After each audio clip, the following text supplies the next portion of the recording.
তোমার এই নাটক খালাম্মা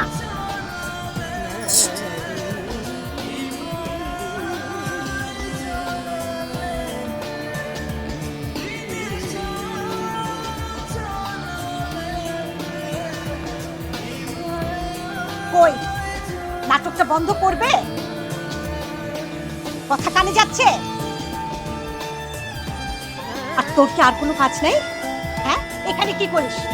খালাম্মা আপনি হুদায় আমার উপর সকাল সকাল যে একটা ফ্যাসফ্যাস করছেন।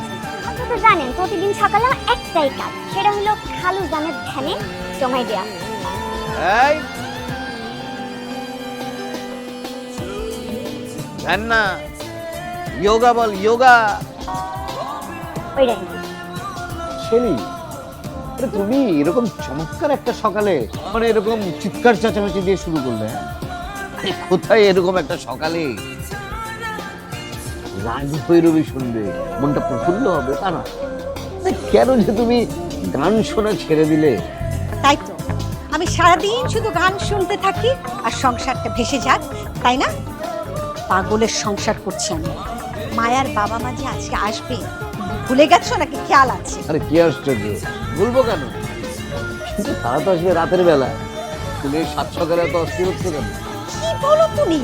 এত আয়োজন, আর তুই কি এখানেই দাঁড়িয়ে থাকবি, কাজ করবি না? থাক, তোমাদের যা খুশি তাই করো, আমাকেই করতে হবে। এ অদ্ভুত। আরে তুই এখন দাঁড়িয়ে আছিস কেন? তাড়াতাড়ি যাই এখান থেকে। আগেই করেছিলাম আমার কপালে এটাই আছে, গরিবের কথা কেউ শুনে। ঠিক আছে যাই গান। এই দাঁড়া, যাওয়ার আগে চিরতর পাখিটা দিয়ে দেয়া। হুম